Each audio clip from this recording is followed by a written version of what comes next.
கொஞ்சம் வந்து இந்த ஸ்டேஜ்ல கொஞ்சம் கவனத்தை உங்க பக்கம் கொடுக்கலாம்னு நினைக்கிறேன். எல்லாரும் வலது கையை கொஞ்சம் உயர்த்த முடியுங்களா? Right hand. நிறைய பேர் லெஃப்ட் ஹேண்ட் உயர்த்துறீங்க. Right hand. அதே மாதிரி லெஃப்டமா. ஸோ நிறைய இடத்துக்கு நான் வந்து தமிழ்நாடு முழுவதும் பார்த்தீங்கன்னா நிறைய கல்லூரிகள், பள்ளிகள், கார்பரேட் நிறுவனங்களுக்கு பயிற்சிகள் கொடுத்துட்டு இருக்கேன். நிறைய நிறுவனங்களுக்கு சீஃப் கெஸ்டாகவும் போயிருக்கேன். ஆனால் இங்கே வர்றது ரொம்ப மகிழ்வாகவும் நெகிழ்வாகவும் இருக்கு. ஏன் அப்படின்னா சில நேரத்தில் ட்ரீம்ஸ் நமக்கு இருக்கும் இல்லைங்களா? இப்படிலாம் ஒரு பள்ளி இருக்கணும், அந்த மாதிரி இந்த பார் இருக்கிற மாதிரியான ஒரு ஸ்கூல் வந்து பாத்தீங்கன்னா நம்ம ஆச்சாரியா. நல்ல ஒரு கிளாப் கொடுக்கலாம்.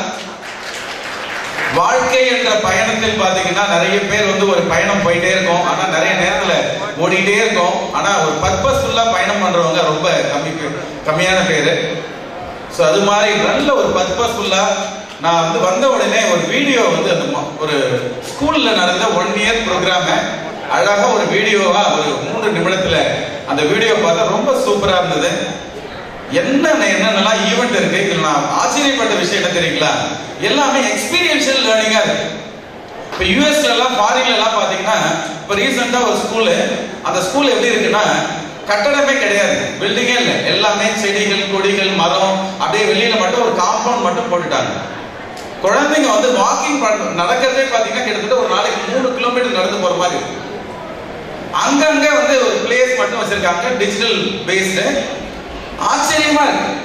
எல்லாமே இந்த உலகம் மாறிட்டு இருக்கு, சேஞ்சஸ் ஆகிட்டு இருக்கு. அது மாதிரி ரொம்ப அழகா அற்புதமா இன்னைக்கு வந்து பாத்தீங்கன்னா ஒரு ஆண்டு விழாவை ஒரு சூப்பரான நிகழ்வா இன்னைக்கு நடந்துட்டு இருக்கக்கூடிய நம்மளுடைய ஆச்சாரியா, நம்மளுடைய குடும்பத்துக்கு மீண்டும் நன்றி. வந்திருக்கக்கூடிய பெற்றோர்கள் நிறைய பேர் தாத்தா பாட்டி எல்லாம் வந்திருக்கீங்க.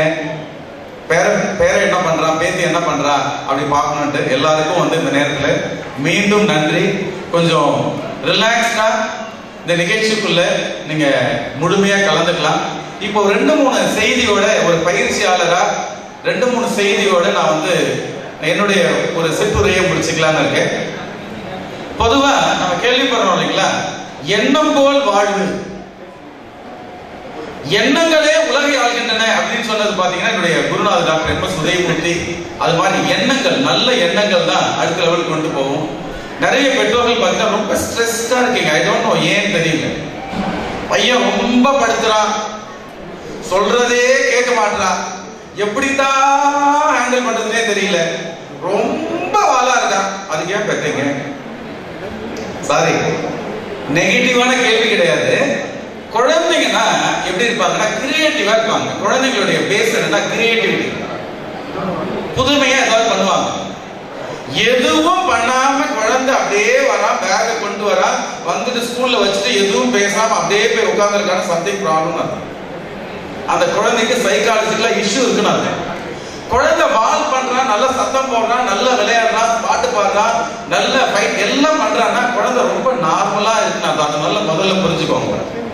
அதே மாதிரி நிறைய பெற்றோர்களுக்கு கவலை என்னன்னா படிக்க மாட்டான், கையெழுத்து சரியில்லை, அப்படி இருக்கா இப்படி இருக்கா, ரொம்ப வால் பண்றான்ட்டு. உண்மை என்ன தெரியுங்களா? அப்படியே நீங்க உங்க லைஃபுக்கு போங்க. இப்ப என்னுடைய வாழ்க்கையில பாத்தீங்கன்னா என்னுடைய மதர் கே. சந்திரான் பேர், அம்மா பேர். அம்மா தான் என்ன உருவாக்குனாங்க. இப்ப போனா கூட சொல்லுவாங்க எப்படி இருந்தா எப்படி மாறிட்டான் பாரு அப்படின்னு. பயங்கர வாழா இருந்தேன் நான். ஆனா வாழ்த்தெல்லாம் எங்க போச்சுன்னே தெரியல. அப்ப என்னன்னா குழந்தைங்க வளர வளர வளர வளர அந்த பக்குவம் வந்துடும். இப்ப நீங்க பண்ண வேண்டியது என்னன்னா அவங்களை எப்படி ரிலேட் பண்றீங்க. இப்ப ஸ்கூல்ல நான் ஒரு பெஸ்ட் ஸ்கூல்ல படிக்கிறாங்க. உங்க குழந்தைய இந்த ஆசிரியர் பெருமக்கள் அழகாக ஹேண்டில் பண்ணுவாங்க. நீங்க கவலையே படாதீங்க. ஒரே நாள்ல இன்னைக்கே கத்துட்டு இன்னைக்கே டாக்டர் இன்னைக்கே ஊசி போட போறது கிடையாது.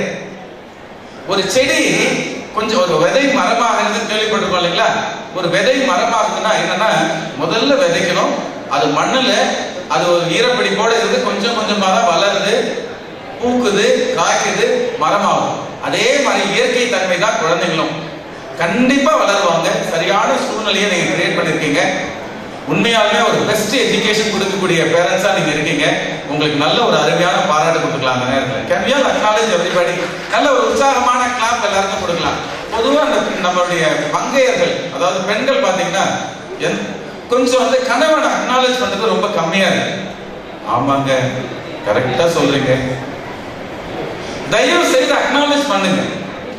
அன்பு செலுத்துங்க. குறிப்பா எனக்கு வந்து ஆதித்ய வர்மன் 11 இயர்ஸ்ல ஒரு பையன், 9 இயர்ஸ்ல கமலிக்கான்னு ஒரு பொண்ணு இருக்கா.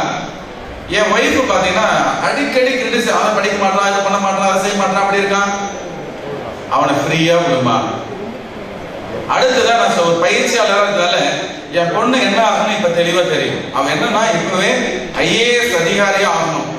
ஐஏஎஸ் அதிகாரினா சாதாரண அதிகாரி கிடையாது, ஒரு தலை சிறந்த நேர்மையான உண்மையான சமூகத்துக்கு பயன்படக்கூடிய ஒரு பொறுப்பான அதிகாரி ஆகணும் தான் நான் ப்ரோக்ராம் பண்ணிட்டு இருக்கேன்.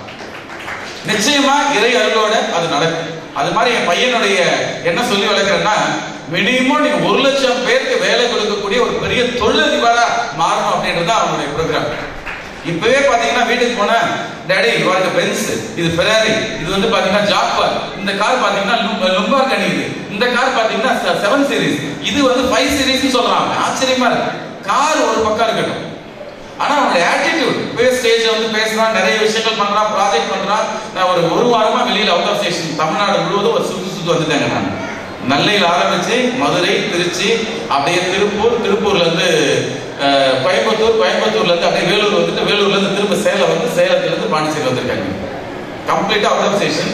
நேற்று எனக்கு வாட்ஸ்அப்ல என் பையன் ஒரு மெசேஜ் அனுப்புறான், நானே பண்ணிருக்கேன்பா அப்படின்ட்டு. என்ன பண்ணிருக்கான்னா, வீட்டுல மேல இருக்கிற அந்த கம்பி இருக்கும் இல்லைங்களா, சேர்லாம் மாட்டுறதுக்கு இல்லைன்னா தூளம் போடுறதுக்கு வைப்பாங்க இல்லைங்களா, அதுல துணியை எடுத்து கிரியேட்டிவா ஒரு பாக்ஸிங் பண்ற ஒரு இதை ரெடி பண்ணிட்டு அடிக்கிற ஸ்டில்லோட எனக்கு போட்டோ அனுப்புறான். எப்படி இருக்கு பார்த்து சொல்லு. எனக்கு என்னன்னா ஆச்சரியமா இருக்கு. பசங்க எல்லாம் அந்த மாதிரி ஃப்ரீயா விடுங்க தயவு செய்து. சோ ரொம்ப அருமையான எஜுகேஷன் கொடுத்துட்டு இருக்காங்க. இப்ப திரும்ப ஒரு செய்தி என்னன்னா, பசங்களுக்கு வந்து நிறைய நேரத்துல வந்து பாத்தீங்கன்னா நீங்க எப்படி ரிலேட் பண்றீங்கன்றதுல பிரச்சனை இருக்கு. நீங்க உங்க பையனை எப்படி பாக்குறீங்க? வெறும் பையனா பார்த்து அவனை வந்து அடிக்கணும், இல்லைன்னா சண்டை போடணும், திட்டணும்னு தோணும். அவனை நீங்க ஒரு இன்ஜினியரா பாக்குறீங்களா? அவனை நீங்க ஒரு தொழிலதிபரா பாக்குறீங்களா? அவனை ஒரு மிக சிறந்த ஒரு போலீஸ் அதிகாரியா பாக்குறீங்களா? அவனை ஒரு மிக சிறந்த ஒரு அதாவது ஒரு ராணுவ வீரரா பாக்குறீங்களா? அவனை ஒரு சிறந்த ஒரு தலைமை பண்பு மிக்க ஒரு லீடரா பாக்குறீங்களா?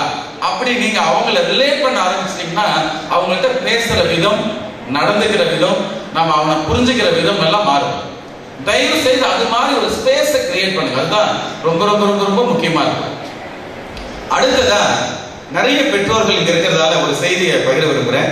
பாசிட்டிவ் மென்டல் ஆட்டிடியூட் இது வந்து ரொம்ப ரொம்ப தேவைப்படுது இந்த காலத்துல.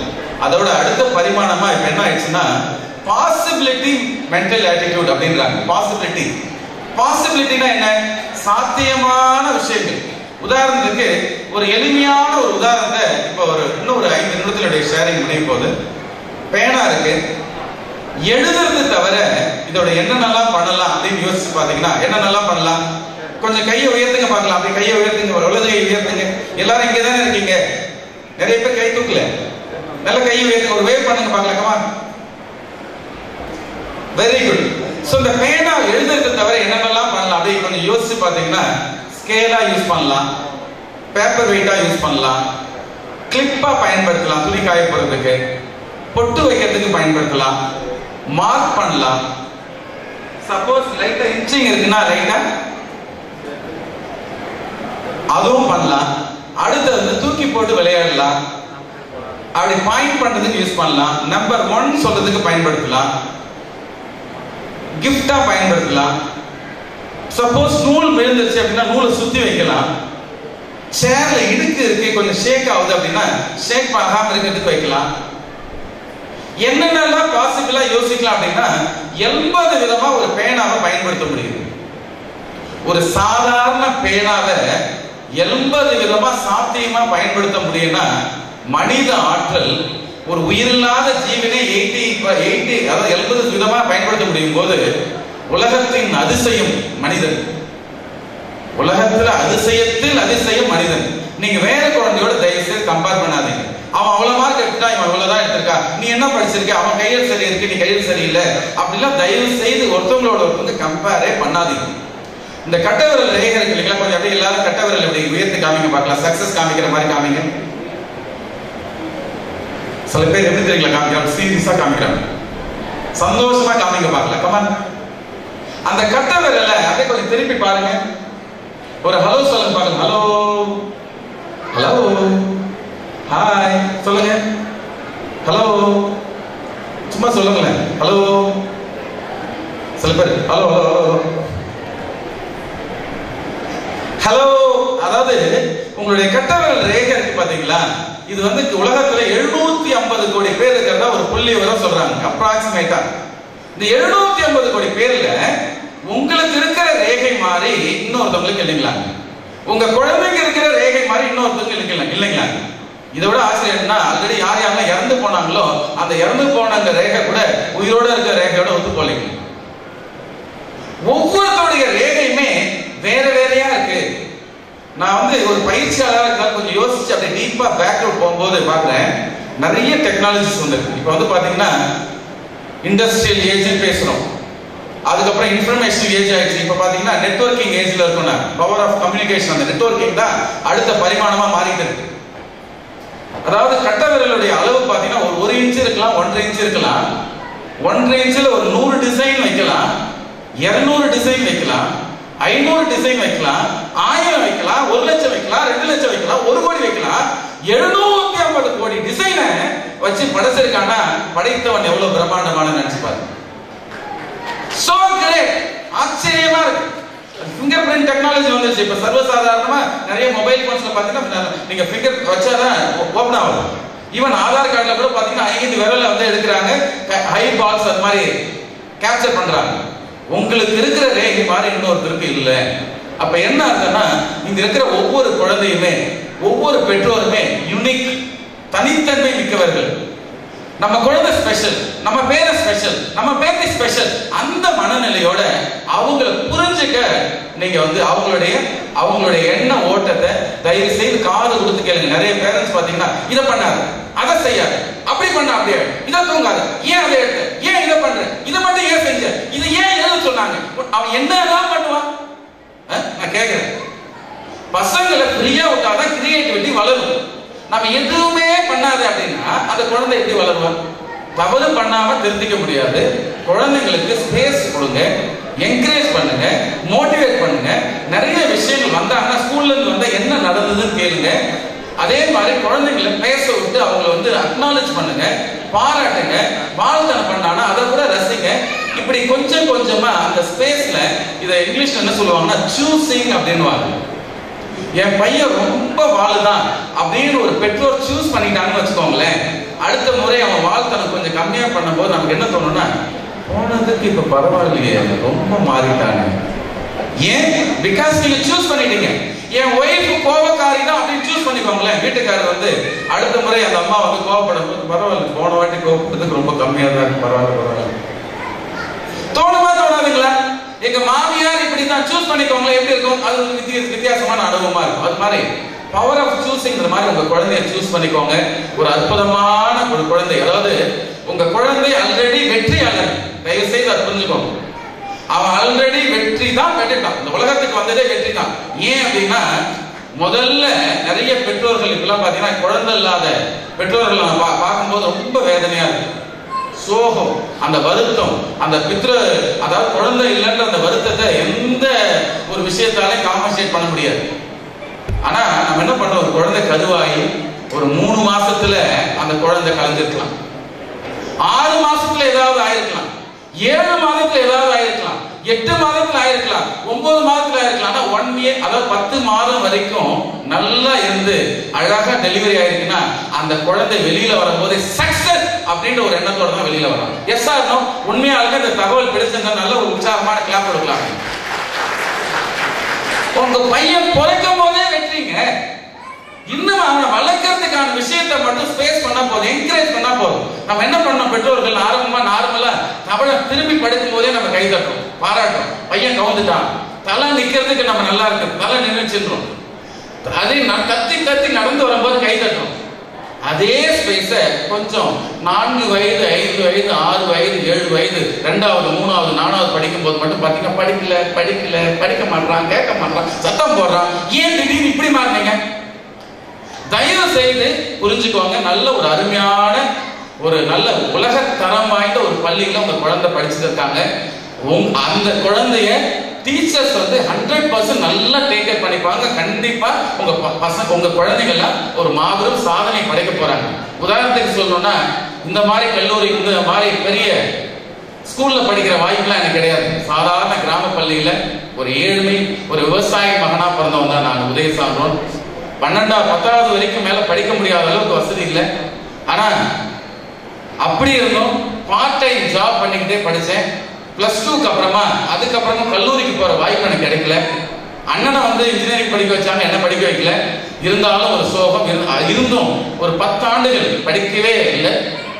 திரும்ப ஸ்டார்ட் பண்ணி பிபிஏ முடிச்ச மெட்ராஸ் யூனிவர்சிட்டியில, மனோன்மணியம் சுந்தரனார் யூனிவர்சிட்டியில கரஸ்பாண்டன்ஸ்ல MBA, இப்போ PhD கம்ப்ளீட் பண்ணியிருக்காங்க. அடுத்தது MSc சைக்காலஜி இப்போ நான் இந்த வருடம் பண்ண போறேன். நான் கற்றது கைமண் அளவு கல்லாத உலக அளவுன்ற மாதிரி இன்னைக்கு வந்து பாத்தீங்கன்னா என்னுடைய வாழ்க்கையை திருப்பி பார்க்கும்போது நான் போலீஸ் ஆகணும்னு நினைச்சேன். ஆனா அதுக்கான சூழ்நிலை அமையல. இன்னைக்கு போலீஸ் டிபார்ட்மெண்ட்ல முக்கியமான அபிஷியல்ஸ்லாம் ட்ரைனிங் எடுக்கக்கூடிய பயிற்சியாளர். அதே மாதிரி IAS ஆகணும்ன்ற கனவு, ஆனா எனக்கான சூழ்நிலை அப்ப இல்ல. இப்ப இருக்கிற மாதிரி கோச்சிங் சென்டர்ஸ்லாம் அப்ப கிடையாது. ஒரு அவேர்னஸ் இல்லை. இல்லைன்னா ஒரு அருமையான ஒரு கலெக்டர் ஆயிருக்கலாம். ஆனா இன்னைக்கு நிறைய IAS அகாடமியில பயிற்சிகள் கொடுக்கக்கூடிய ஒரு பயிற்சியாளர் இன்னைக்கு எனக்கு பிரபஞ்சம் மாதிரி. கிராமத்தை விட்டு வெளியூர் போனது கிடையாது. ஆனா இன்னைக்கு 17 நாடுகள் போயிருக்கேன். குறிப்பா இப்ப ரீசெண்டா ஒரு நாடு போயிட்டு வந்தேன். ரொம்ப நாள் ஆசையை பூர்த்தி பண்ண மாதிரி அங்கோர் வாட் அப்படின்ற ஒரு டெம்பிளுக்கு போயிட்டு வந்தேன். நான் கம்போடியால இருக்கு. அந்த கோயிலை பத்தி சில வார்த்தைகள் சொல்லிட்டு நான் என்னுடைய செஷனை முடிச்சுக்கலான்னு இருக்கேன். உலகத்திலேயே நம்பர் 1 மிகப்பெரிய கோவில் அது. ஒவ்வொருத்தரும் வாழ்நாள்ல போய் பார்க்க வேண்டிய அற்புதமான அது அங்கோர் வாட்ன்ற அந்த பேரு. கிட்டத்தட்ட 500 ஏக்கர் பரப்பளவுள்ள மிகப்பெரிய கோவில்கள். ஒரு 500 ஃபுட்பால் ஸ்டேடியம் எவ்வளவு பெருசோ அவ்வளவு பெருசு. 27 ஆண்டு காலம் ஆச்சு அந்த கோவிலை கட்டி முடிக்கிறதுக்கு. ஆனா இப்ப இருக்கிற தொழில்நுட்பத்தை பயன்படுத்தினீங்கன்னா மினிமம் 300 ஆண்டுகள் ஆகும்ன்றது ஒரு புள்ளி வரும் சொல்றாங்க. ஒரு நாள் முழுவதும் சுத்தி பார்த்தா கூட பார்க்க முடியாது, அந்த அளவுக்கு பிரம்மாண்டம். ரொம்ப கூகுள் பண்ணி பாருங்க அங்கோர் வாட் டெம்பிள் அப்படின்ட்டு. இந்த கோவில்ல என்ன சிறப்புன்னு பாத்தீங்கன்னா ஓவியங்கள் பிளஸ் வந்து ஒரு செவர் இருக்கு. 3.5 கிலோமீட்டர் அந்த செவருடைய நீட்டு. ராமாயணம் மகாபாரதத்தை அப்படியே கல்லுல செதுக்கியிருக்காங்க. அப்படியே ஓவியமா செதுக்கியிருக்காங்க. ஆச்சரியமா இருக்கு. அதனுடைய கலை நுட்பங்கள்லாம் பார்த்து ரசிக்கிறதுக்கு ஒரு நாள் 10 மினிமம் 3 நாள் போகணும். நீங்க ஒரு நாளைக்கு $37 சார்ஜ் பண்றாங்க. மே 5ஆம் தேதி நாங்க போயிட்டு இருக்கோம். இப்ப ரீசெண்டா தான் போயிட்டு வந்தேன். எனக்கு என்ன ஆச்சரியம் என்னன்னா நம்ம தமிழ் தடங்கள் நம்ம முன்னோர்கள் எங்கெங்கெல்லாம் வாழ்ந்தாங்க தேடி போகணுன்ற ஒரு பயணத்துல தான் ரீசெண்டா ஸ்ரீலங்கா போயிட்டு வந்தேன், மலேசியா போயிட்டு வந்தேன். எதுக்கு இதை சொல்றேன் அப்படின்னா அந்த 27 ஆண்டு காலம் ஆன அந்த அங்கோர் வாட்ன்ற ஒரு பிரம்மாண்டமான கோவிலை கட்டினது யாருன்னு பாத்தீங்கன்னா சோழ பரம்பரையில் வந்த 12ஆம் நூற்றாண்டுல 2ஆம் சூரியவர்மன் என்ற ஒரு தமிழ் மன்னன் கட்டின கோவில் தாங்க. ஒரு நல்ல ஒரு பாராட்டு கொடுக்கலாம்னு நினைக்கிறேன். கங்கை கொண்டான் கடாரம் வென்றான் சொல்றாங்க. கடார்ன்றது மலேசியால இருக்கு. வியட்நாம், லாவோட்ஸோ, மலேசியா, ஆஸ்திரேலியா, இன்னைக்கு உலகம் ஃபுல்லா, ஸ்ரீலங்கா, உலகம் ஃபுல்லா பாத்தீங்கன்னா நம்ம வந்து ஒரு ஆண்ட இனம். நம்ம உலகம் ஃபுல்லா கோயில்கள் இருக்கு. கம்போடியால 20 கோயில்கள் இருக்குங்க. அங்கோர் வாட் டெம்பிள் மாதிரி பேயான ஒரு டெம்பிள் ஃபுல்லா உருவங்கள் இருக்கிற மாதிரி எல்லாம் காட்டுக்குள்ள இருக்கு. ஆச்சரியமா இருக்கு. எப்படி கட்டாங்க, எங்க இருந்து கல்ல கொண்டு வந்தாங்க, என்னென்னலாம் பண்ணாங்க, மொழி தெரியாத காலத்துல, கப்பல் இல்லாத காலத்துல, பிளைட் இல்லாத காலத்துல எப்படி போனாங்க, எப்படி வாழ்ந்தாங்க அப்படின்னா நம்ம முன்னோர்கள் அவ்வளவு ஆச்சரியப்படத்தக்க பல சாதனைகளை படைச்சிருக்காங்க. அதாவது நம்ம பூம்புகார் காவிரி பூம்பட்டினம் சொல்றோம் இல்லைங்களா, அந்த காவிரி பூம்பட்டினம் அந்த கடலுக்குள்ள ஆக்சுவலா பாத்தீங்கன்னா அந்த காவிரி பூம்பட்டினம் இருக்கும்போது அப்பெல்லாம் சில நாடுகள்ல நாகரிகமே வளராத நாளிலே நம்ம நாகரிகத்துக்கு உச்சமா இருந்தது. குமாரி காண்டம் கேள்விப்பட்டிருப்பீங்க. உலகம் ஃபுல்லா பாத்தீங்கன்னா அதாவது சங்க தமிழ் வளர்த்த நம்ம 2வது 3வது தமிழ் தான் நம்ம பார்த்துட்டு இருக்கோம். நிறைய புத்தகங்கள் அழிஞ்சு போச்சு. சிலப்பதிகாரம், சிவ சிந்தாமணி, மணிமேகலை பிளஸ் திருக்குறள், இது மாதிரி இன்னும் நிறைய எவ்வளோ அற்புதமான புத்தகங்கள் உலகத்துக்கே வழிகாட்டின என்னங்க. நம்ம ஜீன்ல வந்து பாத்தீங்கன்னா அந்த சக்சஸ் DNA பதிஞ்சிருக்கு. உங்க பசங்களுடைய தீன்லயும் இருக்கு. நம்ம முன்னோர்கள் வந்து அந்த அளவுக்கு சாதனைகள் படிச்சுட்டு போயிருக்காங்க. சோ அப்ப என்னன்னா நம்ம குழந்தைங்க பிறக்கும் போதே சாதனையாளராக தான் உருவாயிருக்காங்க. அப்ப என்னன்னா அவங்கள நீங்க எப்படி பாக்குறீங்க, இன்னையில இருந்து அவனை ஒரு பெரிய மனிதனா பாருங்க. பெரிய ஆளா போறான். நான் சில நேரத்தில் என்ன பண்ணுவேன்னா, ஏன் பெற்றோர்களை வந்து பசங்க வந்து கவனிக்கிறது இல்லை அப்படின்னா ரொம்ப சிம்பிள். என்ன தெரியுங்களா? ஊட்டி ஊட்டி வளர்க்குறோம்னா சொல்லி சொல்லி வளர்க்கறது. ஊட்டுற அளவுக்கு சொல்லி கொடுங்க. ஊட்டி வளர்க்குற மாதிரி நான் வந்து கஷ்டப்பட்டு அப்பா உன்னை ஸ்கூல்ல படிக்க வைக்கிறேன், என் சேலரியில ஒரு செலவாகுது, ஆனா நீ பெரிய ஆளாவது என்ன பார்க்கணும். சும்மா சொல்லி வைக்கல, பசுமரத்தாணி மாதிரி பதிக்கும். ஒரு ஹோட்டலுக்கு கழிச்சு போறீங்க, சாப்பாடு வாங்கி கொடுக்குறீங்க, உடனே சொல்லுங்க அப்பா உன்னை நல்லா சந்தோஷமா டேக் கேர் பண்ணா இல்லையா, நீ பெரிய ஆளாகும் போது அது மாதிரி என்ன டேக் கேர் பண்ணிக்கணும். ஓகேவா? சொல்லி வளங்கள. தாத்தா பாட்டிகளை நீங்க நல்லா அப்பா அம்மா நீங்க நல்லா வச்சுக்கிற மாதிரி நான் பாரு என்னுடைய அப்பா அம்மா நல்லா வச்சிருக்கேன், நீ கல்யாணம் ஆன பார்த்து என்ன கூட நீ நல்லா டேக் கேர் பண்ணிக்கணும். ஒரு தீபாவளி ஃபங்க்ஷனுக்கு போறீங்க, சாரி துணி அவனுக்கு தேவையான பர்த்டேக்கு வாங்கி கொடுக்குறோம், முக்கியமான நாட்களுக்கு வாங்கி கொடுக்குறோம். இப்போ நிறைய நாள் சீசன், அதுவும் பர்த்டேனா கண்டிப்பா துணி. அப்படியே சொல்லுங்களேன், நானும் எனக்கு அது மாதிரி வாங்கி கொடுக்கணும். இப்படி சொல்லி வளர்த்தா மேபி 10 குழந்தைங்கள 2 குழந்தைங்க வேணா சரியில்லாம இருக்கலாம், ஆனா 8 குழந்தைங்களா சரியா பண்ணுவாங்க. ஆனா சொல்லவே இல்லைன்னா எப்படி நடக்கும்? அப்ப என்னன்னா எல்லாமே நம்மள்ட்ட தான் இருக்கு. அப்ப இன்னையில இருந்து என் குழந்தை சரியில்லைன்னு சொல்றதை விட்டுட்டு என் குழந்தைய சரியா வளர்க்க வேண்டியது பேரண்டா நான் தான் பொறுப்பு. உங்க கோபத்தை, உங்க வெறுப்பை, உங்க டென்ஷனை, உங்க அப்செட்டை குழந்தை மேல அடிக்காது. சில பேர் என்ன பண்றாங்க பெற்றோர்கள் அப்படின்னா, கணவன் மேல கோபம் வந்துச்சுன்னா அன்னைக்கு தட்டுலாம் பறக்கும், ரெக்க கட்டி பறக்குதையான்ற மாதிரி தட்டு கட்டி பறக்குது எல்லாம். பையனுக்கு ஒன்னும் புரியல. காலையில அம்மா நல்லா தானே இருந்தாங்க நைட்டு, ஏன் காலையில இப்படி நடந்துக்கிறாங்க, திடீர்னு பத்திர காலியா மாறிட்டாங்க, ஏன் ஏன் ஏன் அவன் கொஸ்டினோடய கிடையாது ஸ்கூலுக்கு வராங்க. உங்களுடைய எமோஷன்ஸ், கோபத்தை இது எல்லாத்தையும் குழந்தைங்களோட திணிக்காதீங்க. சீரியல் நிறைய பேர் பார்க்குற ஒரு மனோபாவம், அதுவும் பார்த்தீங்கன்னா நிறைய அந்த நெகட்டிவ் சீரியல்ஸ் தான். பெண்மை அப்படின்னாவே கருணை, பெண்மைனாவே மனிதநேயம், பெண்மைனாவே அன்பு, பாசம், விட்டு கொடுக்கிறது, கனிவு, நேசம், வேற என்னென்னலாம் சொல்லலாம், எல்லாம் எழுத்துல புத்தகத்துல தான் பார்க்கணும் போல இருக்கு. இதெல்லாம் பெண்மைனாவே கோபம், பெண்மைனாவே டென்ஷன். அதுவும் சில பெற்றோர்கள்லாம் பாத்தீங்கன்னா காலையில எழுந்திருச்சு அந்த ஸ்கூலுக்கு அனுப்புறதுக்கு பாத்தீங்கன்னா ஒரு போர் களத்துக்கு தயாரான அப்படியே ஸ்ட்ரெஸ் ஆயிருக்கு. உங்களுடைய ரோல்ஸ் அண்ட் ரெஸ்பான்சிபிலிட்டி தான். காலையில மண்டே டு ஃப்ரைடே நம்ம பசங்க காலையில ஒரு ஷெட்யூல் போட்டுக்கோங்களேன். காலையில் இன்னைக்கு என்ன உணவு, இன்னைக்கு என்ன உணவு, கொஞ்சம் ஆர்கனைஸ்டா இருந்தா எல்லாமே சரியாயிடும். கொஞ்சம் விட்டு கொடுத்து, கொஞ்சம் அன்பா பாசமா, நம்ம வீட்டுக்காரர், நம்ம குழந்தைங்க, நம்ம ஃபேமிலி தானே அப்படின்ற மாதிரி கொஞ்சம் நீங்க இருந்தீங்கன்னா நிச்சயமா உங்க குழந்தைங்க மாபெரும் சாதனை படைப்பாங்க. ஏன் இந்த சாதனைன்னு சொல்றதுக்கு எனக்கு என்ன தகுதி இருக்குன்னா, நான் வந்து ரீசெண்டா ஒரு உலக சாதனை பண்ணியிருக்கேன். அது என்ன சாதனைன்னா, 4 பகல் 3 இரவு தொடர்ந்து 18 தலைப்புகள்ல மனிதவள பயிற்சியில கிட்டத்தட்ட 10 லட்சம் பேர் இந்த ப்ரோக்ராம் அட்டெண்ட் பண்ணாங்க. லைவா போச்சு. ஒரு மிகப்பெரிய லெவல்ல ஒரு ரெக்கார்ட் கிரியேட் பண்ணி ஒரு உலக சாதனை படைத்த பயிற்சியாளர் தான் அவங்க முன்னாடி நிற்கிறேன். நிச்சயமா if I can to it, எந்த பேக்ரவுண்டும் இல்லாம நான் வளர்ந்து வந்திருக்கேன் அப்படின்னும் போது இவ்வளவு சப்போர்ட், இவ்வளவு அருமையான ஸ்கூல், இவ்வளவு விஷயங்கள், நல்ல ஒரு சப்போர்ட் நீங்க கொடுக்குறீங்கன்னும் போது கண்டிப்பா உங்க குழந்தைங்க என்னை விட பல சாதனைகள் படைப்பாங்க. நிச்சயமா படைக்கிறதுக்கு எல்லாம் வல்ல இறை சக்தி அருளட்டும். நன்றி, வணக்கம். தேங்க்யூ.